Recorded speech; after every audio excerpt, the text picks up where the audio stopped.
She scheduled this. There's another visit in April. So it's doubtful that Medicaid's going to have this information to provide what the final amount of the lien or any billing is, being that they're still receiving bills. So we need to do something with the case. We've appointed the guardian ad litem, who is only allowed to get one case at a time. So she wants to get this turned. What is it that you still need to? Is there a final settlement that's been done? I guess Yeah, the case has been settled. The only thing that's prevented it from being completely concluded is she had still been treating, and we were trying to get the Medicaid lien so that we could obviously know what that lien amount is, work on any reductions, and then be able to know exactly what the minor is going to receive. Was it a policy limits offer, or why did it settle before she was done treating? It was a policy limits settlement and offer of $50,000. Okay. And so, would it make sense to try to get the case proved up so the Medicaid lien doesn't keep growing? well, the Medicaid lien is going to keep growing either way.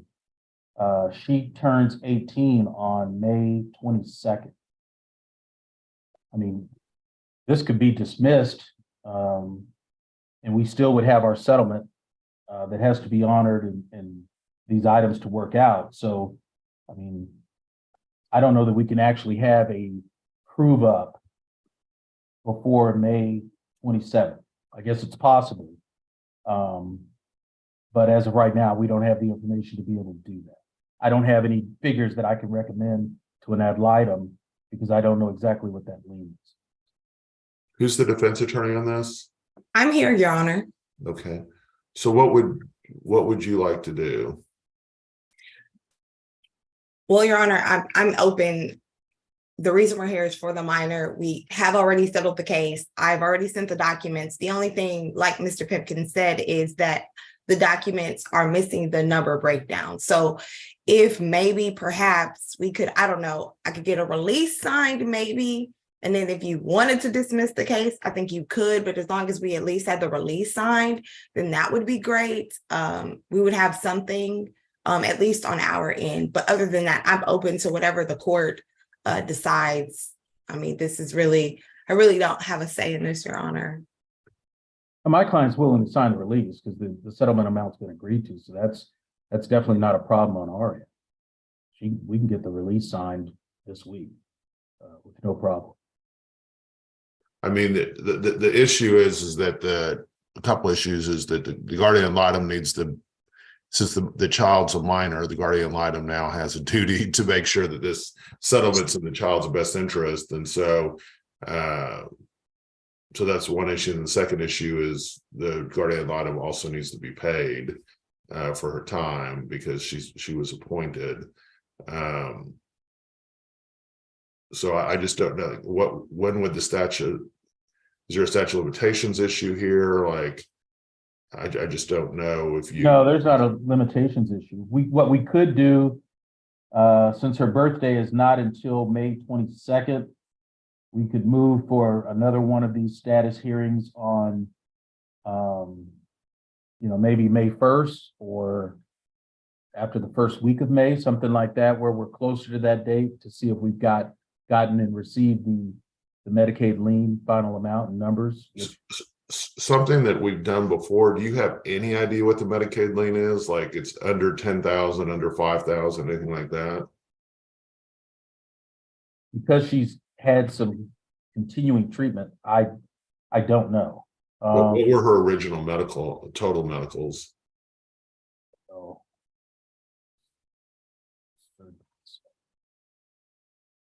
Do you know, Ms. Segovia? Does anyone? I don't have the medical breakdown yet, Your Honor. It was a $53,000 bill from Methodist Hospital. It was substantial. Okay, that doesn't help them. Because what one But that wasn't concept, paid, so 44,000. I need to see if that includes the surgeon. At one point it was 44,688. and is there UIM or PIP on this? There is not. So UIM, no PIP, okay. And there's no chance the defendant was in the course and scope of his employment or her employment? No, Your Honor. No. Okay, so it's 50 is the total amount. 50's all, yeah, 50's Yes. all. It's the policy amount, yes, Your Honor. There's no other policies or any other way to recover. I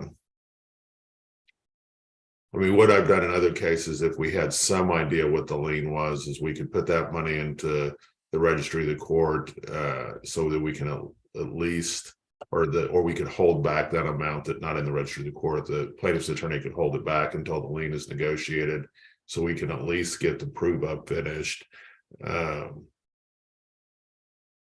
But I don't know that that's going to work here because the lien could be, you could be in a situation where the lien is so large that you really do have to fight it. Yeah. I mean, I would think that you'd want to get the lien amount as quickly as you could and start negotiating that.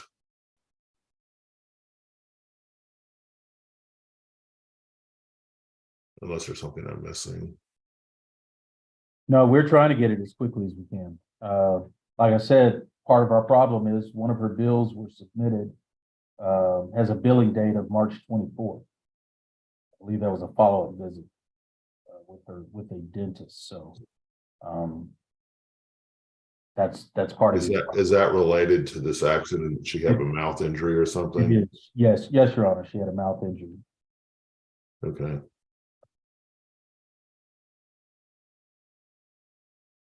Ms. Segovia, do you have any recommendations here, what we should do?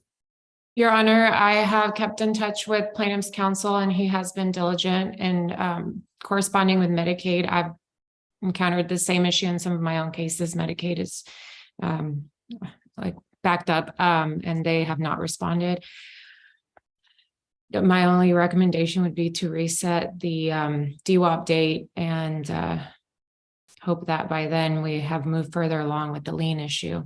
I personally have not worked on an ad litem case where we have closed it up before the Medicaid lien has been finalized. But whatever Your Honor thinks is the best thing, I will follow that procedure. And Your Honor, if I may add, I may have trouble actually getting my claim rep to issue a check with those liens out. We usually don't issue checks with liens. So that'd be I wouldn't be able to get the money into the registry as well. Okay.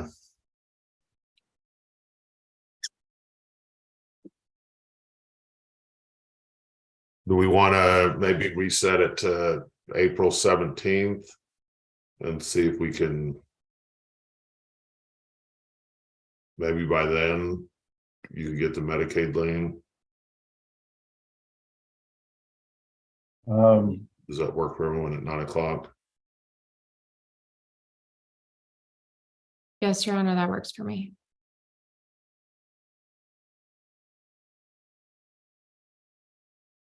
Do we maybe consider the 24th? I'm just trying to really That's fine with me.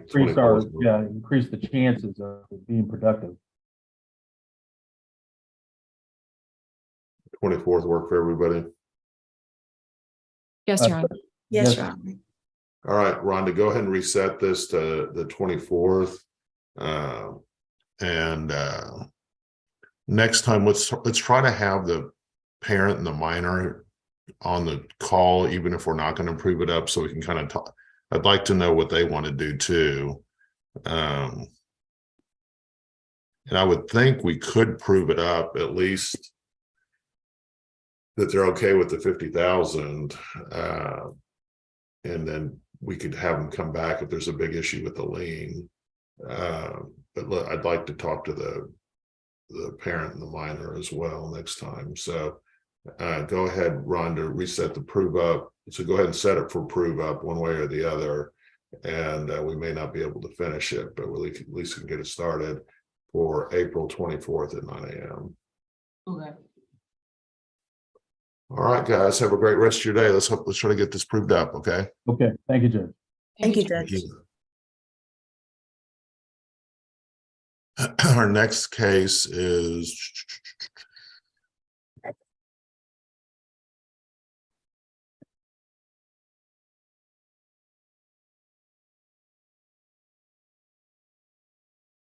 everyone here on the Hume case?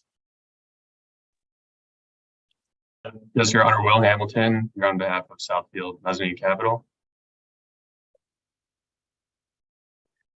It's David Ortiago and representing the plaintiffs, Mark Holm and 5 Points Holdings. And then did we have this posted the proper amount of time? We did, Your Honor. Yes, it was the notice of hearing was posted on the 23rd of February. And so I believe that completes the proper amount of time. Rhonda, can you grab Gary for me? Yes, just.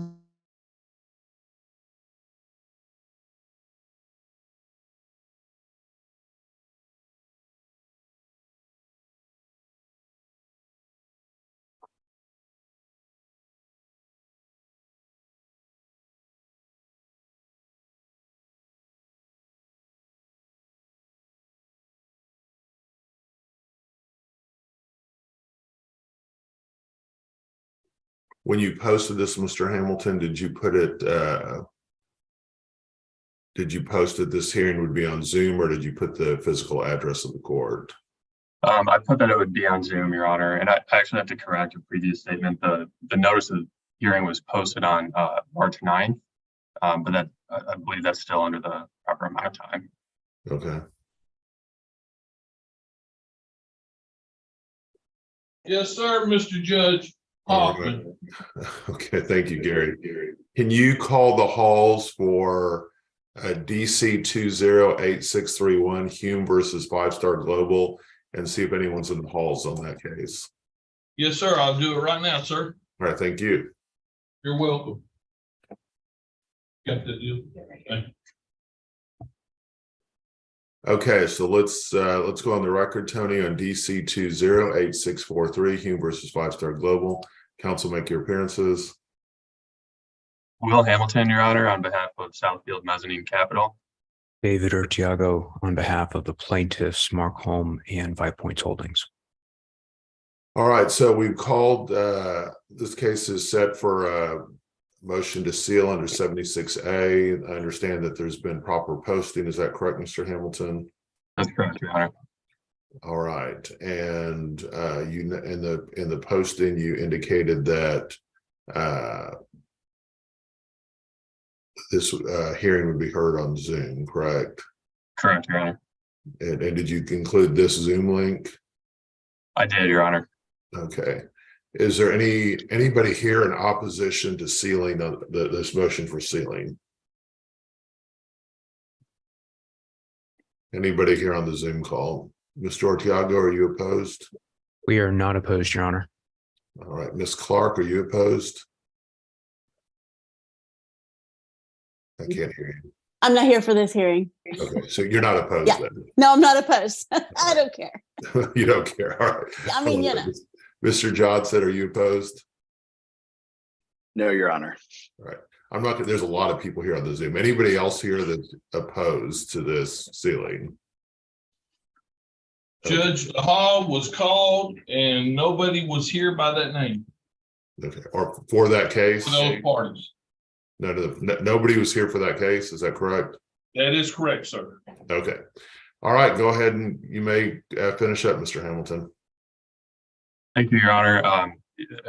As indicated, I believe by Mr. Ortiaga, the motion is unopposed by any of the parties. And the reason that Southfield is moving to seal the motion is because the motion to exclude expert testimony contains significant financial information, sensitive financial information that 5 Star Global, another defendant in the case, would like to be sealed.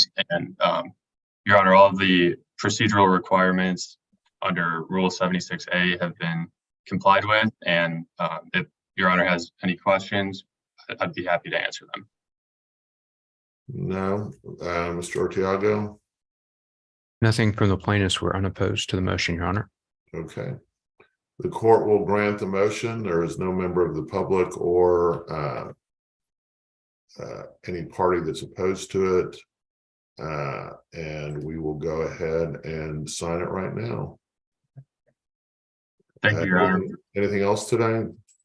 That's it. Just want to say thank you to the court and the court staff for your time. No problem. It should hopefully be uploaded by the end of the day. Right. Thank you very much. Thank you. May we be excused, Your Honor? You may be excused. Thank you.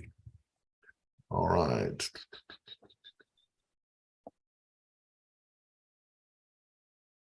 Our next hearing is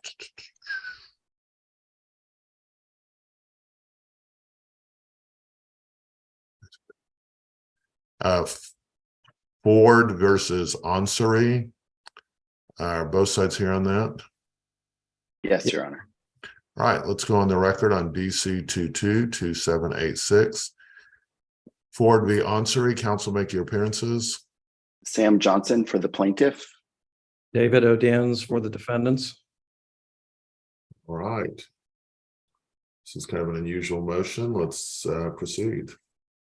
Thank you, Your Honor. I agree. As the court probably recalls, you previously entered a summary judgment in this case as to the plaintiff's two property-related causes of action. One was a deck action asking the court to declare the proper boundary lines between the plaintiff's property and the defendant's property.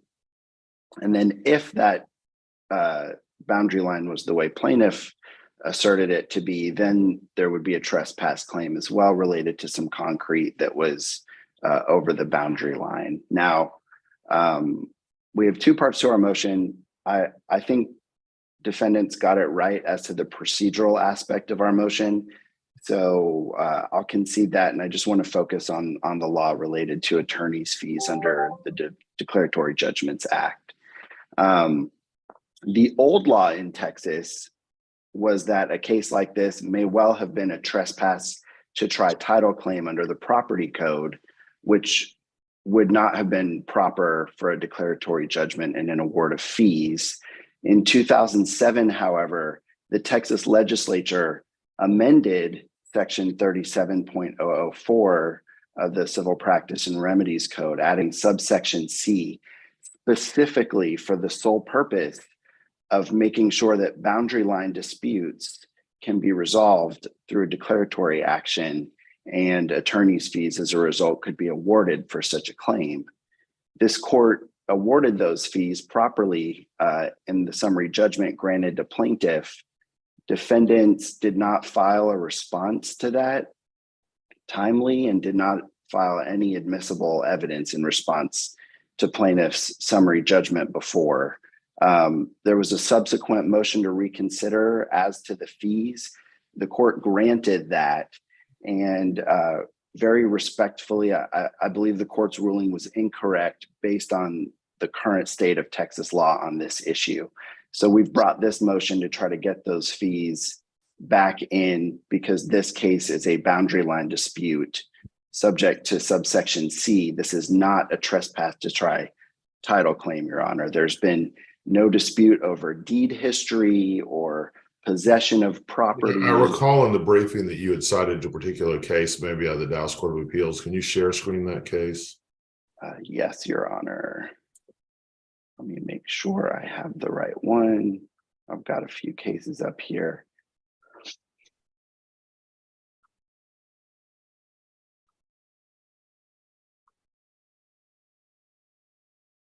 Are you able to see that, Judge? Yeah.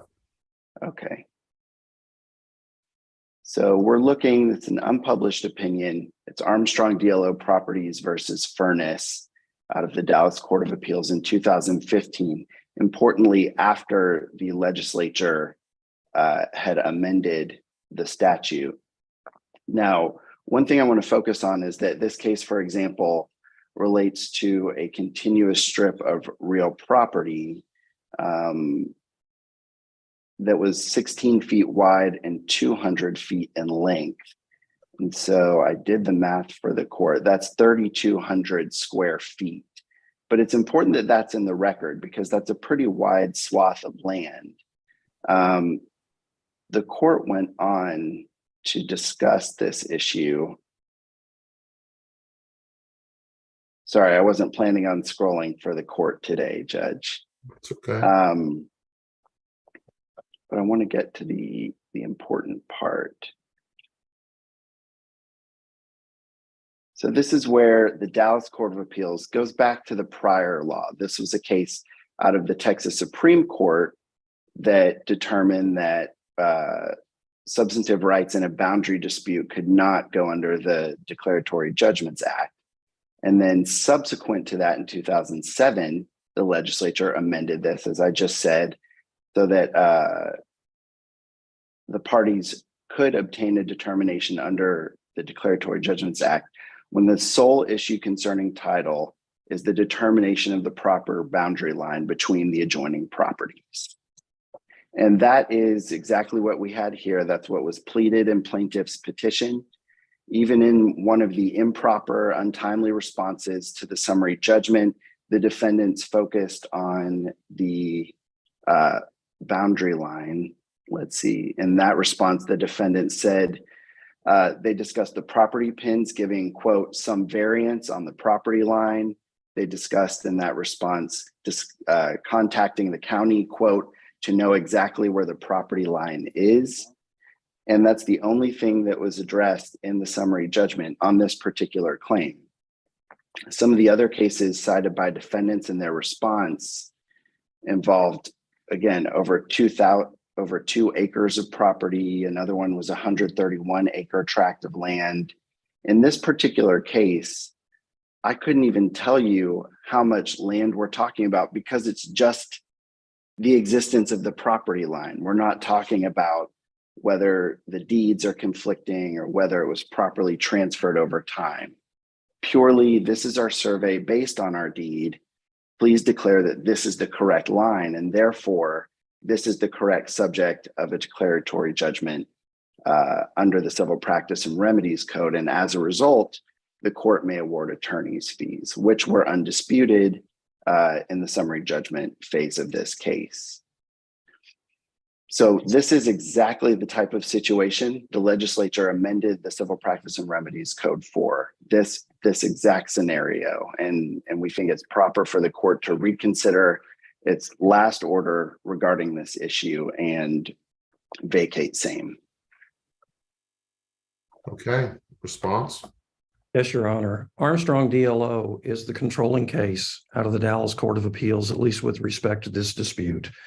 It certainly noted the amendments to the Uniform Declaratory Judgment Act. It also then went on, after citing Martin, to sign Coinmark, where the Texas Supreme Court basically said, yes, we're aware of the amendment, but it has to be a property line dispute to apply. I would note in Armstrong DLO, in that case, the court concluded it wasn't a boundary line dispute. It was a dispute of rival claims as to who owned the property, and they actually reversed the award of attorney's fees under the declaratory judgment action in that case. In DLO, the court cites 2 cases out of the Texas Court of Appeals out of Texarkana. The first is Lyle v. Smith, which held that the plaintiff in that case was simply asking the court to find that legal and equitable title of the property was with the plaintiffs. That was insufficient under Lyle to invoke the new provision of the Declaratory Judgment Act about boundary line disputes. That's precisely what we have here. Mr. Lazaton, at the hearing on the motion for summary judgment, specifically asked this court to simply confirm that they had title to the property. The second case that was cited in DLO was Coker v. Griesendorf, a 2012 case out of the Texas Court of Appeals out of Texarkana. There, the plaintiff's claim was wholly inside the boundaries of their property, which is exactly, and there the court held that it was not available under the Declaratory Judgment Act for boundary line disputes. Again, that's exactly what we have here. Mr. Lazaton at the hearing stated that the relief being sought was for the encroachment. And I would note importantly, Your Honor, there was no response filed by the defendant, but Mr. Seraph said there was no dispute about the trespass. He admitted that there was a trespass. And in fact, he admitted that the sliver of concrete that we've been fighting over was on Mr. Ford's property. This is not a boundary line dispute case. This is a case where it was trespass. The court's already heard that, already awarded damages for the trespass. That judgment should be entered. But to now manufacture a declaratory judgment case solely for the purpose of obtaining attorney's fees, which is the lion's share of what the plaintiffs are seeking, that's inappropriate. I would also note that the El Paso Court of Appeals case that they cite, the Can I ask a question here? Because I think this is kind of an interesting, maybe slightly gray area. So, how do courts define what a boundary line dispute is? Because I kind of agree with Mr. Oden's. I don't think there was any real dispute over this encroachment was done onto your client's land, Mr. Johnson.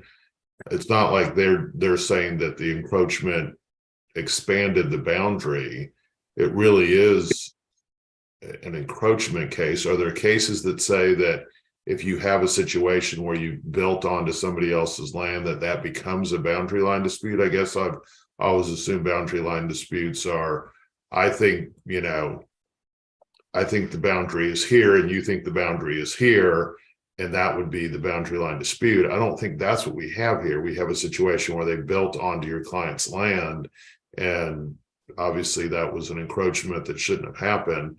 I don't recall there ever being an argument made that there was a difference in an opinion between the two sides on where the boundary line actually was. There was not an argument made in court, Your Honor, but that argument is what led up to the filing of this lawsuit. And in fact, that improper, quote unquote, response from the defendants sent to the court on December 2nd has a screenshot of a different alleged boundary line. And the defendants took time to talk about it and what they submitted to the court. But it shows a different line. And we've looked high and low. There is no great case. Otherwise, I would have that screen shared for the court.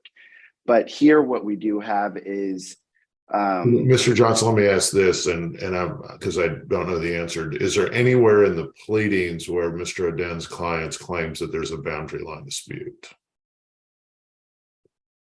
I mean, there is in that December 2nd response that was sent into the court. Yes, Your Honor. Let me see. Now they sent some things via email to the court rather than filing. So what I don't know offhand is if this was filed or just emailed to the court. Okay, if it's not December, let me share screen and maybe you can tell me what it is. And I have it up. I can show Your Honor. Well, I just want to see what's in the court's file. So yes, I don't see anything that is it December 2nd of 2022 as you're talking about, I assume. Yes, Your Honor. Okay, I don't see anything that was filed that day. Do you see anything what you're talking about? No, Your Honor. It must be one of the ones that was emailed and unsigned. Just trying to figure out was it in their answer? Did they say that this was a boundary line dispute, or? As I recall, the answer was just a general denial.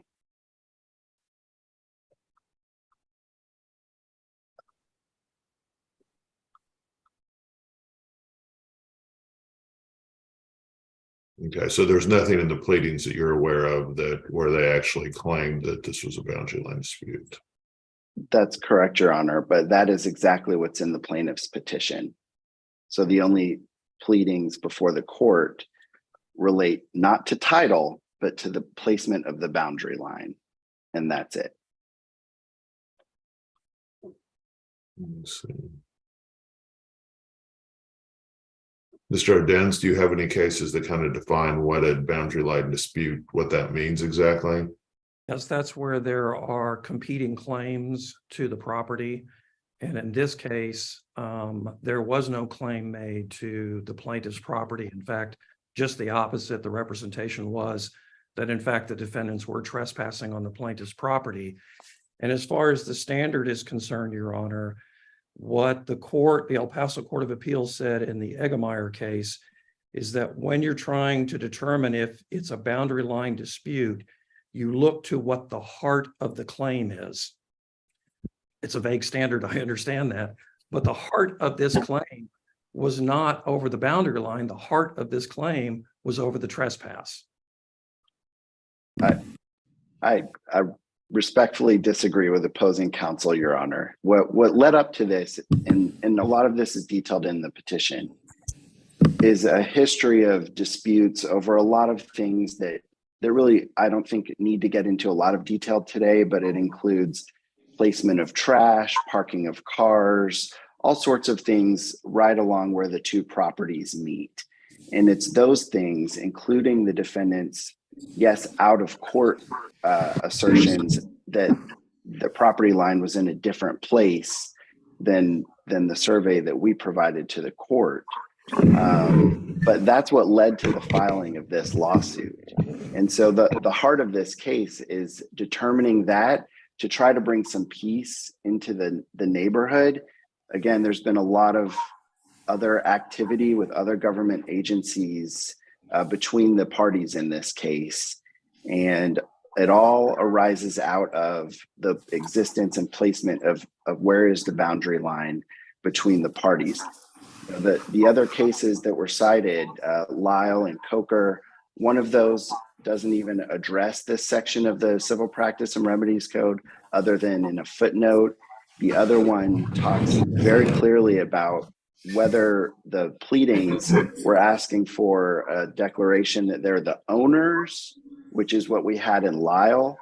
And that's very different than what we have here, where we're just asking the court to construe where the property boundary was. Been very consistent about that. Let me ask kind of a big picture here. This case is still open under the court, according to the clerks. What is, as we stand here today, if I don't grant this reconsideration, what is still left in the case to be decided? Nothing. Nothing, Your Honor. So why is it still open? I'm sorry. I think it's because I had actually submitted a proposed order on the motion to reconsider that would have entered the final judgment. I think the court was concerned about that order. It just wanted an order on the reconsideration. And then frankly, I was going to ask the court if you want a motion to enter judgment, or we should just simply agree on the form of a final judgment. But all of the claims have been resolved. I mean, Mr. Johnson, I fully get what you're saying here. I think it's kind of a gray area because is this a boundary line dispute? Is this, yeah, I mean, I don't know that as you said, there's nothing right on point. You know, I can't believe there's been this much fight over this small encroachment, but I'm going to, reluctantly deny the motion to reconsider. And I want to get a final judgment in the alternative, if the Court of Appeals disagrees and says that this is actually something that can be subject to the Declaratory Judgment Act, I'm going to find, and I want to include this in the judgment, Mr. Odens, that and I believe I still have kind of discretion on this, so I know there's some case law that talks about this. I'm going to find that the proper attorney's fees would be zero in this under what is the standard declaratory judge, Justin Wright or Justin, whatever it is. This case just needs to end and the parties need to move on. And so include that all in the order, Mr. Odens. I understand your position, Mr. Johnson. I think it's a well-reasoned one. I just think that the heart of this is that this was not a boundary line dispute. So you guys have a great rest of your day. Get me an order that closes the case, Mr. Odens. Make sure you share that with Mr. Johnson. Make sure you also include at the beginning that this was heard on March 27th. I'd like this order that it covers everything, including the final judgment, no later than this Friday. All right, I'll get that over to Mr. Johnson. Okay. You guys have a great rest of your day, okay? You too, Judge. Thank you so much.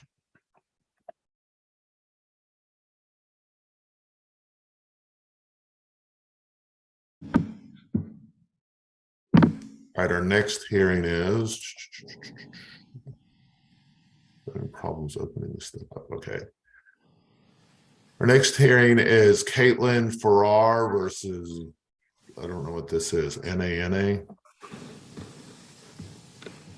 Yes, Your Honor, we're here on that. It's a Rule 202 petition, which means that there's no defendants. Okay, it's just the way the clerks put it in, it's kind of unusual. All right. Tony, let's go on the record on DC 22-15418. Caitlin Farrar, counsel, make your appearances. Marianne Howland for petitioner, Caitlin Farrar. And Cody White and Scott Schneider for respondents. Okay, let's go ahead and proceed. Thank you, Your Honor. We are here requesting depositions be ordered in a Rule 202 petition. Our two proposed opponents are Drew Riff and Sandra Norton, who reside in Dallas. They are staff members of Parker University, which is a private university. I do have my client here to testify to meet the burden of whether or not the depositions and production of documents would benefit my client and outweigh any burden that would be on the proposed opponents to sit for a deposition. So I'm ready for her testimony whenever you are, Your Honor. Mr. White. Your Honor, yeah, I have an objection to any evidence being put on. We did not receive a witness list prior to this hearing. We did not receive an exhibit list prior to this hearing. So any evidence that is being proposed to be put on would prejudice our client's ability to defend themselves and act as an unfair surprise as well. Your Honor, may I respond to that? Sure. We were here previously for this hearing, and counsel was made aware that my client was going to testify. And the only reason we didn't proceed at that previous hearing was because there was no court reporter. So my client is aware that, I'm sorry, Mr. White is aware that my client is going to testify. She's the petitioner in this case. This is an evidentiary hearing, and we have no other witnesses and no exhibits. So that's why he didn't receive a witness list or an exhibit list. Is that correct, Mr. White? Your Honor, in the previous hearing, opposing counsel mentioned that she was going to put on testimonial evidence. I don't believe she mentioned who would be giving that testimony. So that's the reason that we're objecting to that. Well, I would disagree, Your Honor. I specifically said my client was ready to testify, but the associate judge at the time said that there was no court reporter, so we agreed to reset.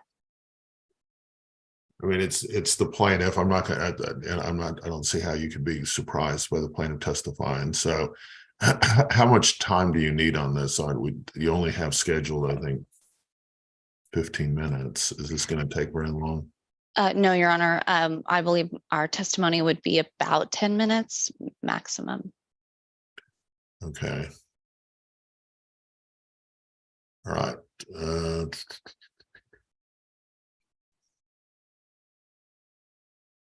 I don't want to keep these other folks waiting. So let's go ahead. Let's put a pin in this case right now. Let's go off the record on it. I want to are both sides here on the BBVA USA versus Mesa Southwest Management case? Yes, Your Honor. Mr. Wolf, are you there? Yes, I am, Your Honor. I'm just trying to figure out my computer. Okay, yes, I'm here. That's all right. All right, okay, so this, let's get this taken care of. My main concern on this case is it's a very old case. It's a 2020 case. It's officially 3 years old now. You guys are wanting to continue it. We have a non-jury case, non-jury setting on May 16th. Do we really need a continuance on this? Yeah, Your Honor, I'll respond. And one of the rare, I've been working with and against Mr. Wolf for decades, and this is one of the few times we agree on something. But okay. Yes, sir. We're asking for the delay because, of course, we had a default that was sent back down, and so that is a big part of the time that passed. However, we had a discovery dispute, and Your Honor signed an order to compel, which I felt like was broad, but Your Honor ruled, and your ruling is your ruling. But anyway, I represent BBVA, which is now PNC Bank, and they are very thorough in their procedures. They have a specific e-discovery procedure, e-discovery teams. They've, based on the nature of the requests, I'm going to cover everything that was asked in the response. We have already, they had to go in their procedures through, I think it was millions of documents. Now, obviously, it's done by, not by humans looking through millions of documents, but I think we've already produced like at least 45,000 documents. And I don't think Mr. Wolf would dispute that. So we're just trying to get this done in an orderly manner, in the sense that we've got to, and I've agreed with Mr. Wolf to we obviously have this agreed motion for continuance. We're looking for about a 5-week continuance, because it took us more time than I had anticipated to pull together all of these documents, which have we've had a series of productions, and so we're just thinking about it. Another, I guess, 5-week extension is what we asked for, to give Mr. Wolf time to go through the documents. I believe he wants to take at least one deposition. We've got a summary judgment motion hearing, which I need to postpone. But we're talking about 5 weeks. And again, I know it's an older case. It's a 2020 case, but then we, I don't want to say lost, but there was about, I don't know, a year and a half, 2 years maybe, or a year and a half at least, that this was up at the Court of Appeals. So again, it's a 5-week delay, and it's truly done so that justice can be done, to truly ask for in this, because of the documents he's got to look at. He's trying to defend his case.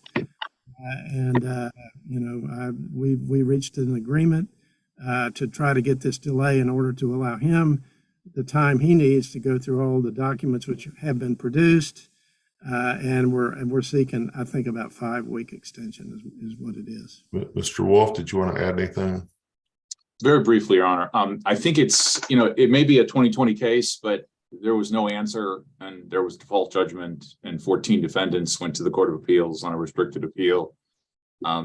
It came down to mandate last summer because the default judgments were overturned. So, I mean, it's not a year case. It's the summary judgment's 400 and some pages. I sent discovery on October 26th. Responses were November 25th of last year. I filed a motion to compel on January 6th. You heard it on February 6th and ordered it in 14 days. There's still no order on that discovery, but Mr. Kirkendall is not someone you have to worry about that, because if you tell him to do it, he does it. It's kind of old school. Is there an order that I need to sign on that I didn't sign?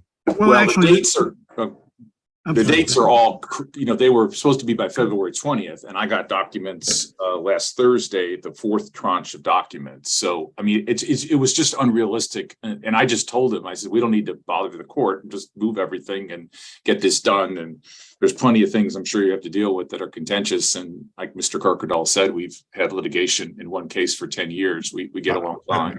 My question really is there something that I need to do? Did you submit an order that I haven't signed? I did, Your Honor, but the dates that I submitted were consistent with what you ruled, and Mr. Kirkendall agreed, but then the logistics of it got kind of blew up. And so the dates don't work. Do you still want me to sign an order on that or not? Yeah, because I'd like to make sure that the objections are overruled, but you don't sign the one I sent because it's reflective of the dates that are past, long past. Is there a different order that you need to send in, or? Yeah, I'll send you one that says, Mr. Kirkendall what's a good, just say that we produce, is that the last tranche is last Thursday? I think you're going to get 1 or 2 short ones, small ones this week, and that's it. And he's got, Judge, more than 50,000 pages. Would you did you just send in something that says by the end of the week and does the same order? I mean, you know what, can you just do that? Are you asking me? Yeah. Judge, I'd be happy to prepare an order and just say that all documents will be produced and objections overruled by this Friday. Perfect. And then if we could get, I'm sorry. Go ahead and make sure that gets emailed to Rhonda and for her to print it out and put it in my stack. I will, Judge. And again, what we've asked for on the trial continuance is, I think we said the week of June 24, and that was just to allow us time to do the things that we've already mentioned, and then we need to delay on our mediation. And I've got a summary judgment motion scheduled, which needs to be pushed back as well. So how long is this case going to take to try, do you think? Couple hours. Okay. Yeah, then that's. I mean, I don't know. I mean, it depends on what Mr. Wolf comes up with. He's got a lot of documents to go through. Half a day. I can't speak for Bill, and I'm not sure he's had time to go through everything to make that determination even himself. So. Yeah, I haven't. I decided I'd do it at one time rather than do this every week and go through. You know, I'd like to try to do it with searches and you know, not spend multiple times doing this. The reason I'm asking how long it's going to take, I'm trying to figure out when to reset this to, because if it's going to be a multi-week trial, then I don't want to set it on June 27th because I'm not sure I'll be in town the next week, but it's a non-jury, so I can't imagine it'll go that long. So we can put it on June 27th. It's fine. All right, June 27th. And Your Honor, can we also, I will reschedule the summary judgment motion just following the procedures that the court has done. That Rhonda, by the way, Rhonda is an amazing court coordinator, and I just. Oh, I agree. She's the best. I've never in all my decades of practicing law in Dallas seen anything like her. I just had to give her kudos. Anyway, and then the mediation, I assume we'll also have pushed back till 30 days before the trial deadline. That's fine with me. It's not in the continuance, but I don't really enforce anything as long as you get the mediation done before trial. I don't really care. Okay. Well, Thank you, Judge. Let me, we had that set and we tried to get it at the last hearing early. Now it's like 2 weeks out. We'd love to not have to sit there and look at 50,000 pages and have them. I mean, I already talked to mediator Ross Stoddard. No. Bill, I'll push it back. You and I, let's talk. We'll get a date. You know, what I'm saying though is we've never talked about moving that. The summary judgment hearing? No, the summary judgment, yes, but not the mediation. Oh, okay. Well, I mean, we don't really want to go through 50,000 pages and take depositions if we can resolve it. Okay. Well, again, I'm not. If it's not agreed to, then I'm not moving the mediation date. You need to get it mediated if there's not an agreement. Yeah. Okay. Maybe we skip all this if we can. You know, and it's Ross Stoddard who's good. Yeah, he is good. It's April 17th is the present deadline, Judge. I mean, So Ross is available. I know. Rhonda, I reset this case to June 27th, and I just submitted the order into the queue, into Kelly's queue. And Judge, can we get any relief on that mediation date? If you guys have an agreement, I have no problem with it. If you don't have an agreement, then you got to go with the date that it is, unless you want a motion. Thank you, Judge. All right. Thank you so much, guys. Thank you very much, Ron. We were excused. You are excused. Thank you. Mr. Barron, Ms. Clark, what are you here for? I am here for a case that was set on the DWAP docket, but we submitted a dismissal, and so it just needs to be signed. What case is it? What's the cause number? A DC 22-11753. It's still open online, and you know. DC 22-11753. That isn't currently on the DWAP docket, but I'll pull it up. Yeah, if you would. There's the case says it's still today, but anyway, we just need the final agreed. Yeah, I'll do that. Dismissal sign. Okay, that's it, Your Honor. May I be excused? Well, let me just make sure I have it. Give me 1 second. Okay. And you asked me, Judge, I'm Bill's client. I'm Mesa Southwest. I represent Mesa Southwest. Okay. So I'm gone. All right, great. Perfect. The case you're on is Seydoux versus Oliva. Is that right? Yes, Your Honor. Okay, you guys just got that into us, so I will go ahead and sign it right now. Thank you. I'm showing that it was signed and forwarded to the clerks. I can check with Kelly to see if she's got to. She's probably scanning it in right now. Oh, it is signed. Okay, I didn't see that on the system. Okay, never mind. I didn't either. Okay, thank you. May I be excused? You're right. It is there. It is signed, supported to the clerk. So you're good. Thank you, Ms. Clark. Have a good day. Thank you. You too. Okay. Bye-bye. Now let's go back on the record here on this 202. Ms. Farrar, if you can raise your right hand. and turn on your video. Please raise your right hand. Do you swear or affirm the testimony you're about to give shall be the truth, the whole truth, and nothing but the truth? I can't hear you. I still can't hear you. Oh,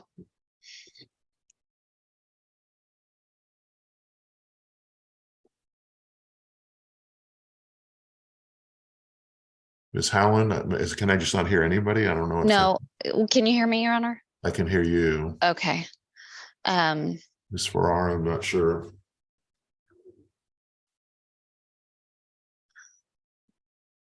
Let's see.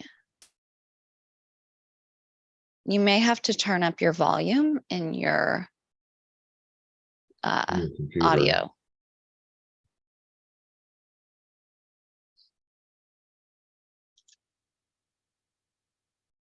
Now?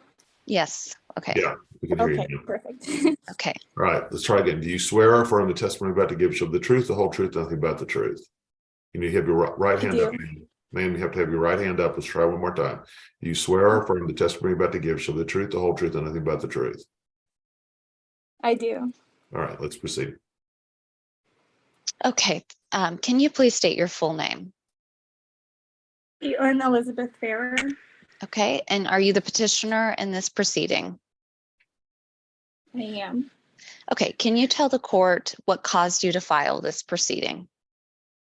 I filed because I think that the school may have breached their contract with me and they may have engaged in discriminatory conduct against me.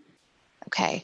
And why do you believe that they may have breached their contract with you?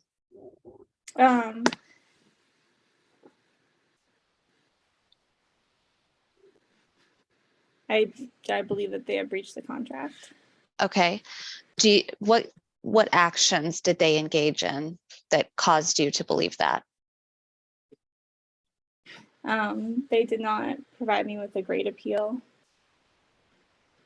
Okay. Do you believe that they filed their own policies? I'm sorry, that they failed to follow their own policies when they retroactively stated that an informal meeting was actually a grade appeal meeting? Yes. Okay. Do you have an opinion as to whether they breached their contract by falsely reporting non-existent allegations of violations that you allegedly engaged in? Yes, I do. Okay. Do you have an understanding that you and the school had an agreement that was contained in their written policies? Yes. And is Parker University a private school? Yes. Okay. Did you request your grades from this school repeatedly? I did, yes. And did they fail to provide those grades to you? Yes. Okay. Do you believe that they may have violated the FERPA law that requires them to provide your grades upon request? Yes, I do. Okay. And regarding your amended petition, you are asking that the court allow you to take depositions to investigate a potential claim. Is that correct? That's correct, yeah. Okay. And you are also asking that the proposed opponents provide documents, correct? I am, yes. Your Honor, may I share my screen? You may. Okay, I'm going to share with you your third amended petition. And I'm going to show you paragraph 24. Do you see here where it outlines the documents that you're requesting from the school? Or I'm sorry, from the proposed opponents? Yes. Do you see that? Okay. So this is documents related to you from August 1st of 2021 through December 31st of 2022. Is that correct? That's correct. Okay.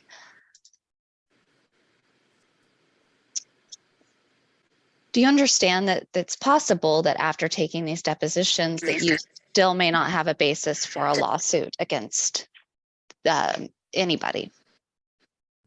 Yes, I do. Okay. What would be the benefit for you to learn whether or not you actually have the basis of a lawsuit?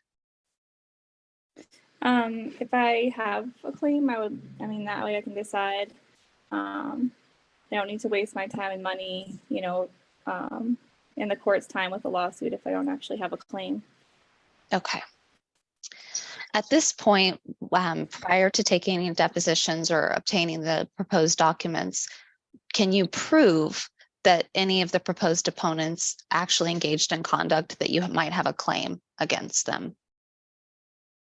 No. Okay. And regarding the proposed opponents, to your knowledge, do they have any obvious debilitating health issues?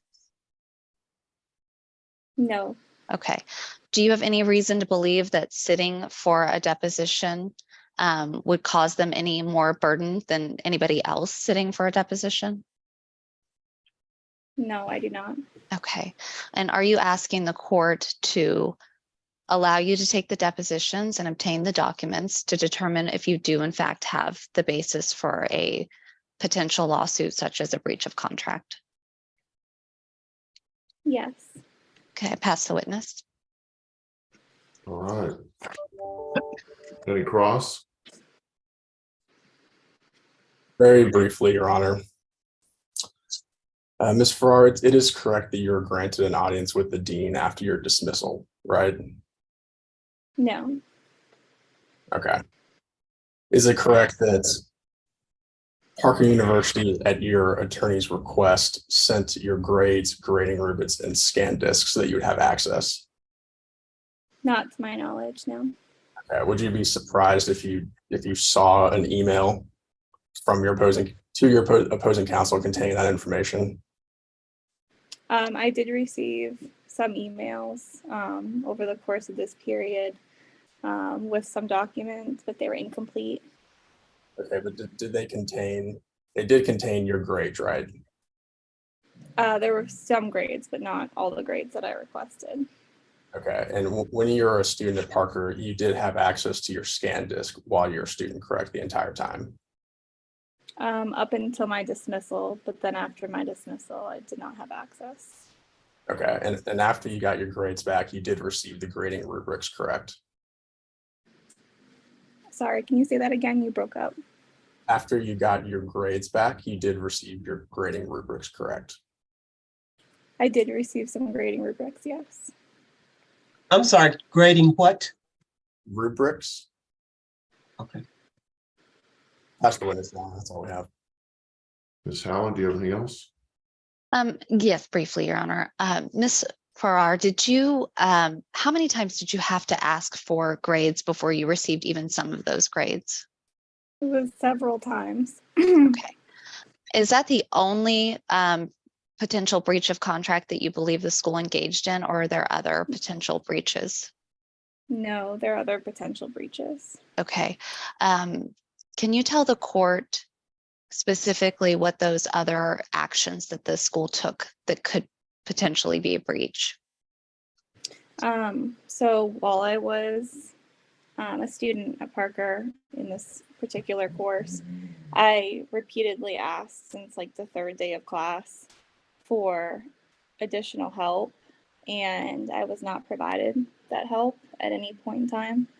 And then also when I was dismissed from the program, not only did I have to ask for my grades several times and I wasn't provided with them in a timely manner, or they weren't all complete, I also never had a grade appeal meeting. Regarding the grade appeal meeting, why were you unable to secure that meeting? I reached out to Sandra Norton, who was the head of the grade appeal committee, a couple different times to try to schedule it. I never heard back from her after like filing the paperwork. And also the dean and Miss Ragsdale. I didn't have any luck in scheduling a grade appeal. Is that part of the school's policy, is to provide you a grade appeal? Yes. Is it also part of the school's policy to provide additional help to students who request it? It is, yes. Were there any allegations made by any of the school staff against you that were in fact false? Yes. Okay.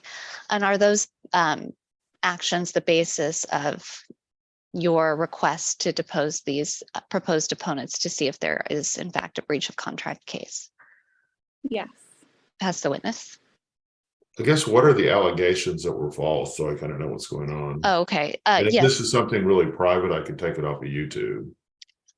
I don't believe it's private. Caitlin, can you tell the court what specifically those allegations were made by the school staff? There were several, but some of them were that I didn't take advantage of opportunities for help that were supposedly provided, and that I missed classes when I was in attendance. I mean, there were others, but those are just a couple. And were those those allegations, if they were true, are those violations of the student code of conduct? Yes. Okay.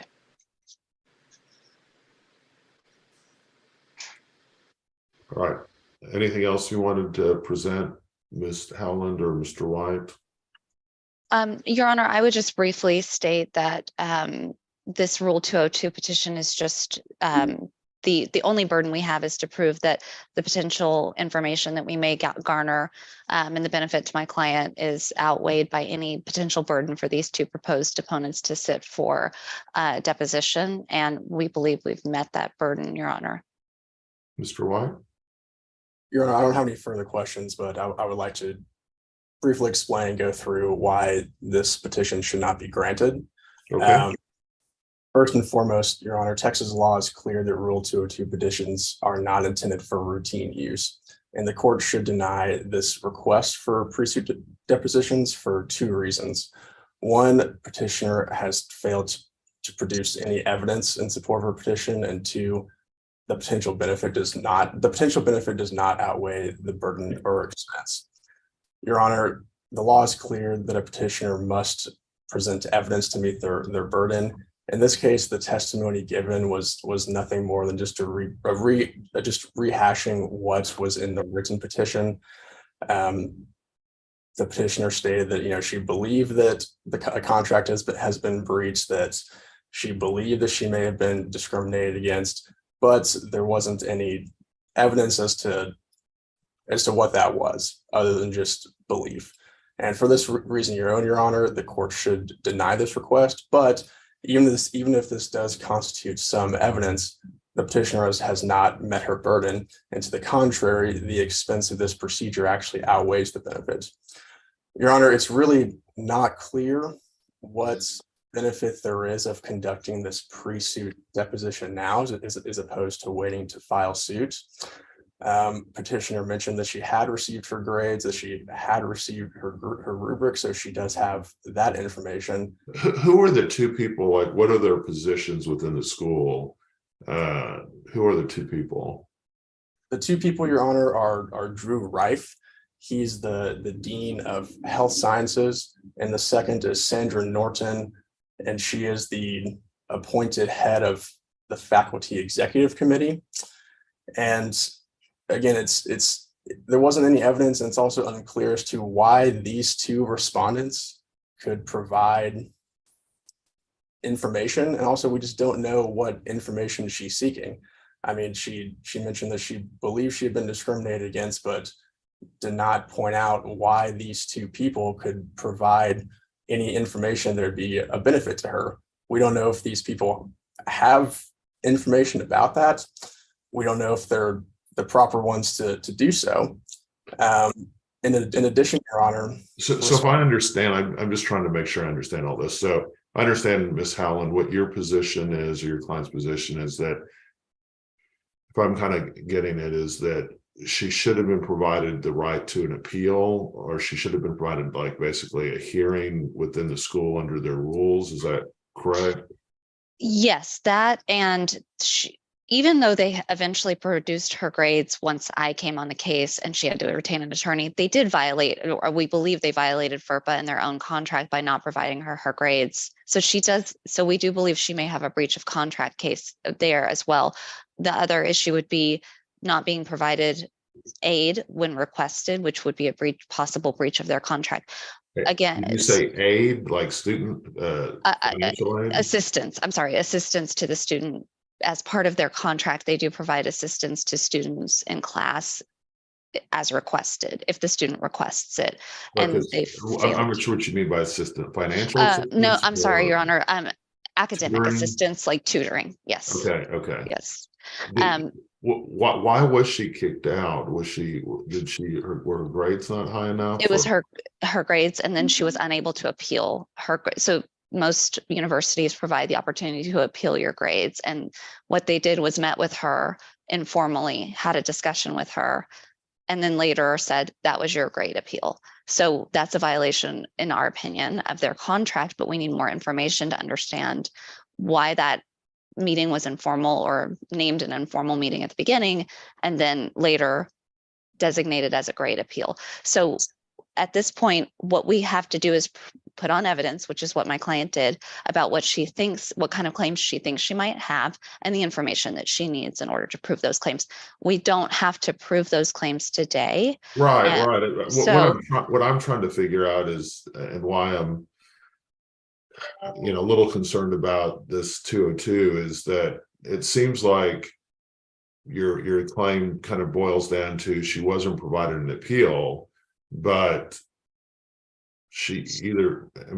what would a deposition, what does she not know about that topic? Like either she had a hearing or she didn't, I guess are you trying to figure out what allows them to call this informal meeting a hearing? Is that?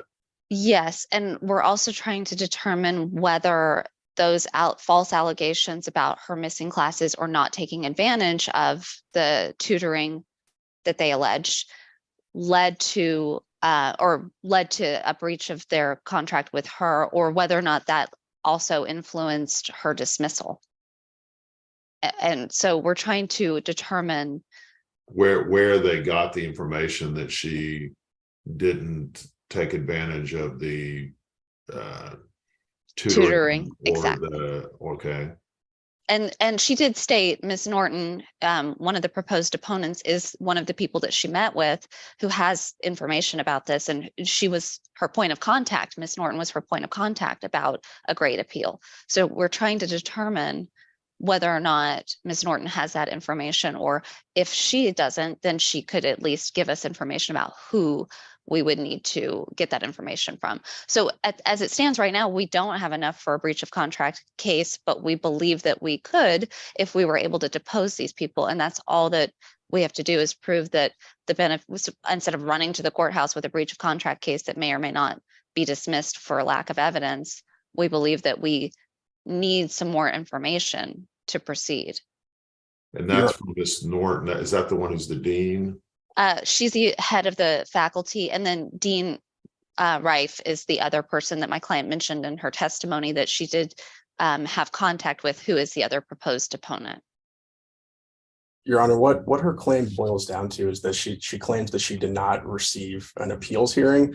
Our position is that she did receive an appeals hearing, but if that's the entire basis for her breach of contract claim, then it's not clear what else she needs before filing suit. I mean, any other information can be obtained just in the normal course of discovery in a lawsuit, but it seems that instead of determining if a viable claim exists before filing suit, the petitioner wants to ensure that she can prove her case rock solid before filing suit, and that's just not what Rule 202 depositions are for. I mean, they're not routine use. They're not to find evidence to make sure you have a rock solid case. They're to determine if you have a viable case, if that's the basis. And if that's the only burden, Your Honor, then where is it within the policies that says that they have? I'm not suggesting there isn't, but where within the policies does it say that she has a right to an appeal?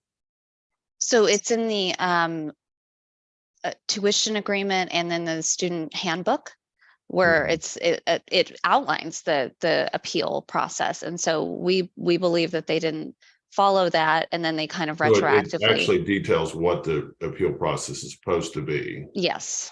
And you're saying they didn't follow any of that. That's our position. And obviously, if Mr. White's position is that they did follow it, then I do think some investigation needs to occur to see if my client actually should spend the money to file a breach of contract suit. So this is, and I don't agree that the Rule 202 is only to prove if there might be a claim or to prove if we have a solid claim. There's no discernment in Rule 202 about that. It's just whether or not we can investigate potential claims. And there could be other claims that come up through our investigation that we don't know about right now. But that's the whole point of a Rule 202 suit, is to allow us to do some pre-suit discovery so that we're not wasting my client's money, the school's money, and the court's time.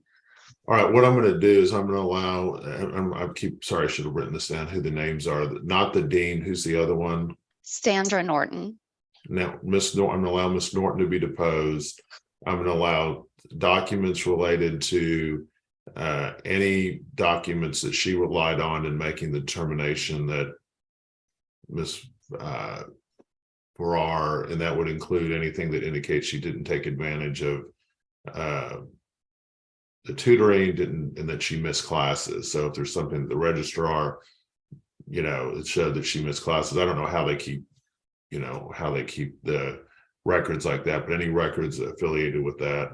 I really don't think you need, and then anything about any documentation about any appeal that took place in this case. So what is the documents they're relying about the appeal? Okay. Does that make sense, Mr. White? Do you understand what the documents are? I think so, Your Honor. Are you saying documents related to granting her an appeal, essentially? Just anything that relates to her appeal. So if she sent an email and didn't show up to an appellate hearing, or anything related to the appeal at all. So any emails you received, any emails that were exchanged internally. Like, for example, I don't think this happened, but let's say it did. She sends an email to the dean and says, I don't like Miss Farrar for whatever reason. I don't think we should give her an appeal. Then that document needs to be produced. Or if she sent an email to Miss Farrar that says your hearing is at 3 o'clock on Friday, and then Miss Farrar didn't show up. You know what I mean? Anything that's related to the appeal in any way. That doesn't mean that you have to produce all the policies and procedures about appeals if they're available to Miss Farrar, but if there's some internal policy that she wouldn't have access to, she would need that. Does that help clarify it, Mr. White?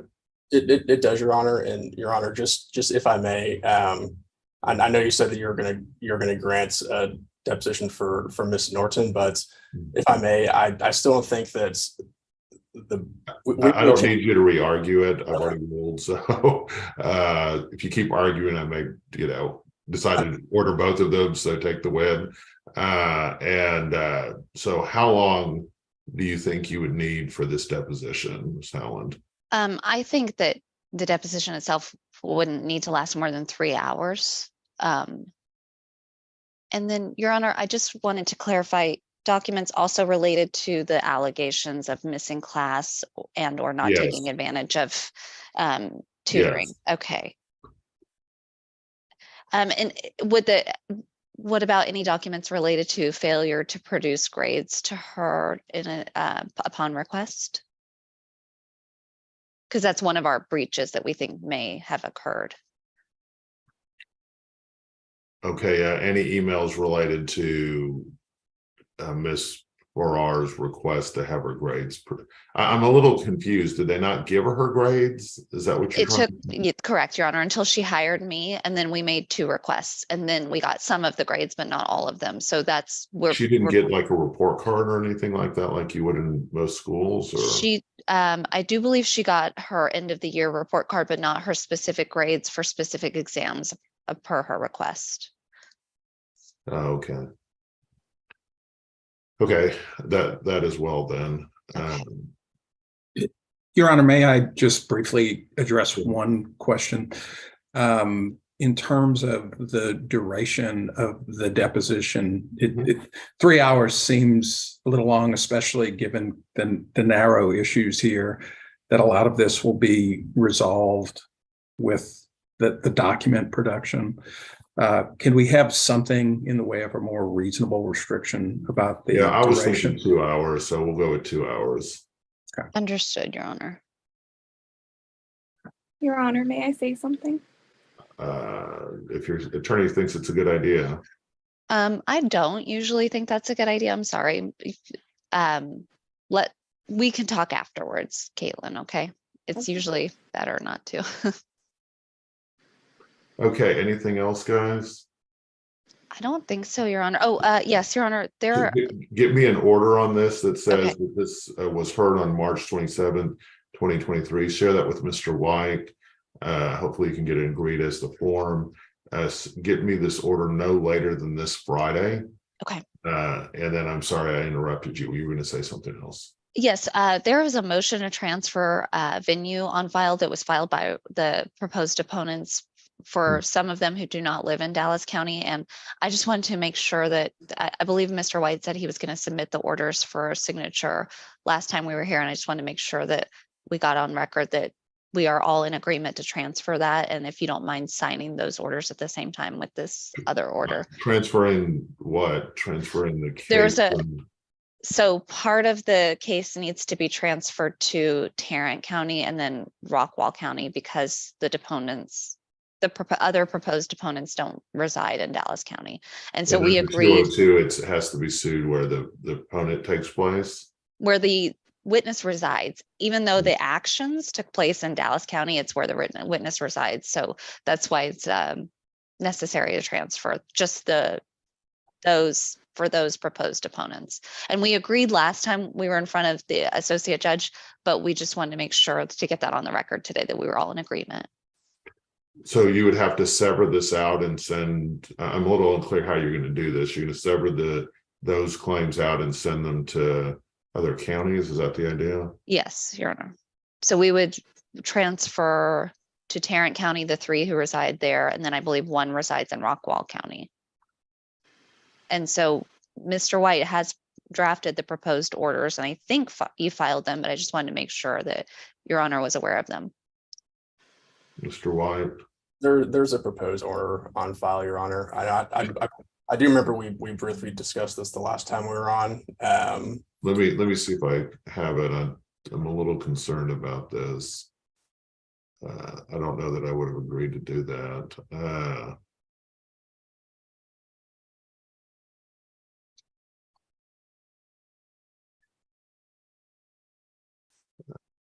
Order, a long case. Let's see.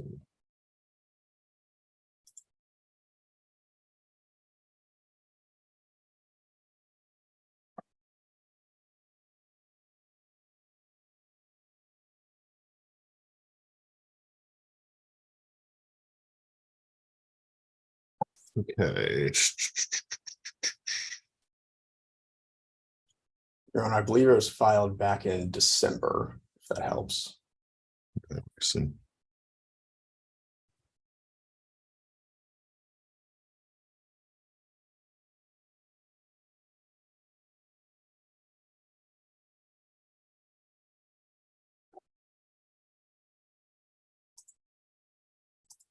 Yeah, this order is not something I would sign. I apologize.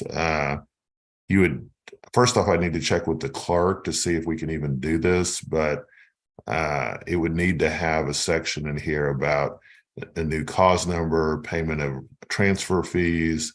This order is not sufficient. I'm not saying that the relief isn't sufficient, but that order is not sufficient because you need to have a section that talks about the payment of transfer fees, a payment of assignment of a new cause number, all this other stuff. And so, because this would need to be severed out and sent to these other counties, I can't just transfer part of a case without a severance. And so, has there even been a severance requested? No, Your Honor. What I can do is draft that proposed order and draft an agreed motion to sever, if that works, and then we could get that all to you this Friday, if that is sufficient. Mr. White, you're in agreement to this? I suppose so, but I think at this point in the case, it's kind of a moot point because amended petitions have been filed removing these deponents as parties. So I think it's kind of a moot point at this point to sever and transfer since they're no longer named deponents. Your Honor, let's just do this.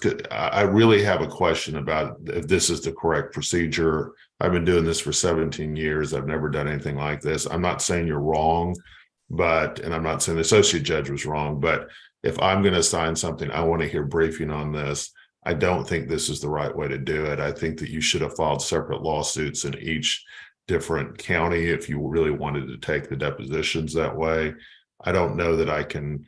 I guess I theoretically could maybe sever out portions of the claim and then transfer it, but the clerks are going to want to know what are they supposed to transfer, what they're not supposed to transfer. You got to think about this logistically, and I would need to meet with the clerks. This is not as easy a process as you're kind of making it out to be. So yeah, and I can do that, Your Honor. I could just file separate petitions. I would just ask that the court because we were unaware of where the witnesses resided when we filed the petition, and we filed it in Dallas County where the action took place. I would ask for cooperation from opposing counsel on getting these other proposed opponents served and making sure we have their proper addresses so that I can file petitions in the counties that they actually reside in. Your Honor, in our first response to this petition, we said where they lived. I believe we put down the counties they live, but we need addresses unless you're going to accept service on their behalf. Miss Allen had no problem serving them at Parker University where they worked. They were all served with citation and with citation of this case. So I wouldn't imagine that it'd be a problem serving them again since they've already been served. I mean, Mr. White, I would suggest maybe you just agree to accept service on the other cases if you've already represent them. But anyway, that's something you guys work this out however you want to do it. If you want me to sign an order on this transfer, I want to have a motion, I want to have a severance, I want to have a hearing, I want to talk to the clerks to make sure this is done correctly. So just transferring part of a case, if someone had signed that order, I would bet you money that the clerks would have closed this case entirely, and then you'd have to do a reopen. I mean, it's not as simple as kind of how that order. It's just not how this works, and so. But anything else, guys? I don't think so, Your Honor. Thank you. Get me an order by Friday. You guys have a great rest of your day. All right. Thank you, Your Honor. Thank you.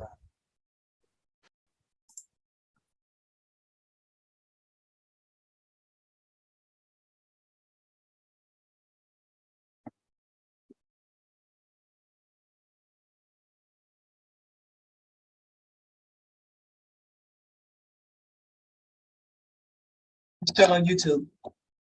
I thought I turned it off. Oh yeah, let me just look at something.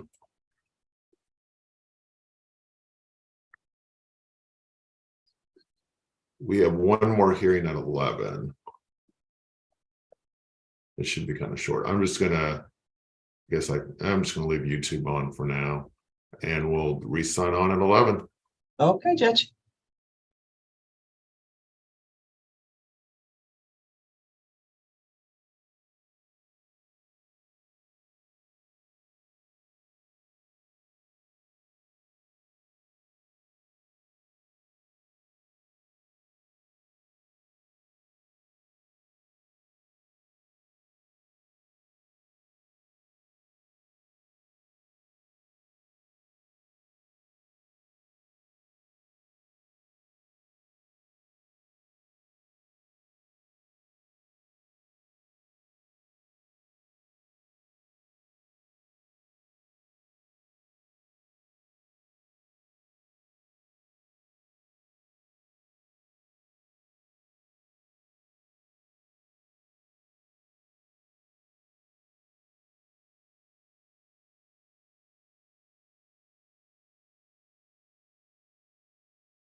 One Good second. morning. Oh, good morning. Are you here for the Crawford, Wishnu, and Lang PLLC versus American Teachers Retirement Services case? Yes, Your Honor. Are we anticipating the other side to show up for this? We discussed the hearing date and time. Since then, I hadn't heard anything, but he indicated that this was an available date and time. Okay, we'll wait for a second.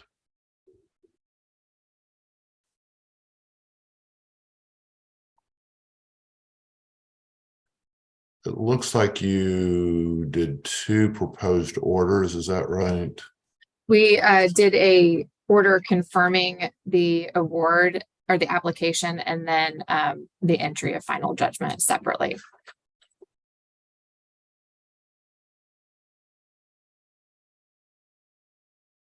Okay. We'll give them a couple minutes just in case.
All right, let's get started.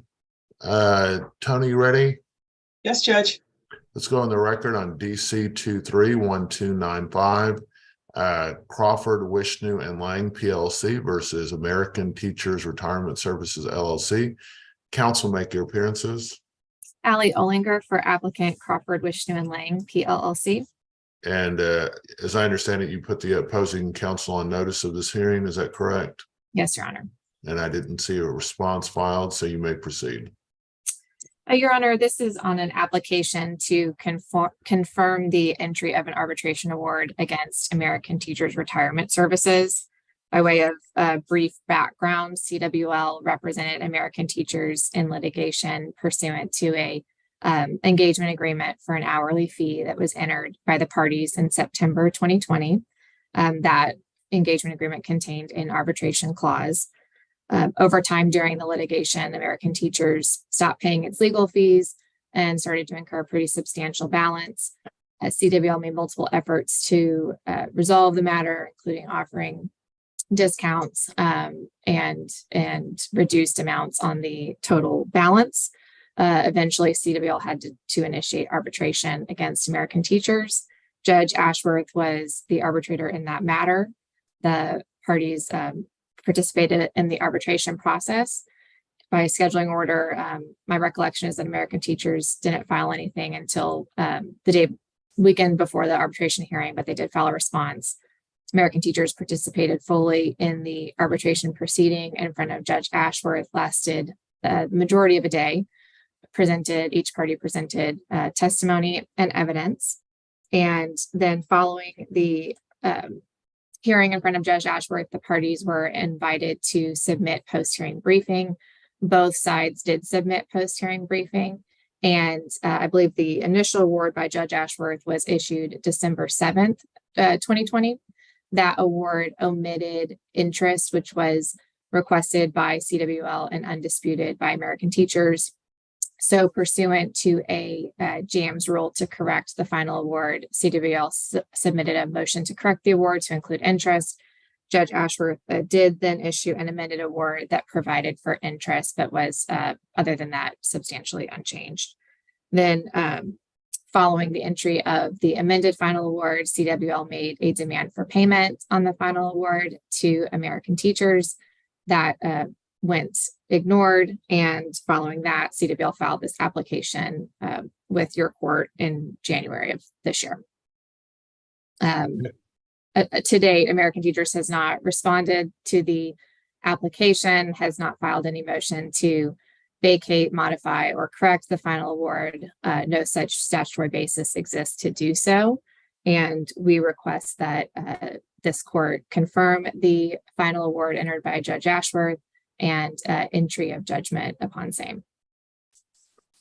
Okay, the court will grant both, I guess, the order to confirm arbitration and will sign the final judgment in this case. Thank you so much, Ms. Olinger. Olinger, is that how you say your name, ma'am? Olinger. Olinger, so sorry. No worries. No worries. Thank you, Your Honor. You have a great rest of your day, okay? You too.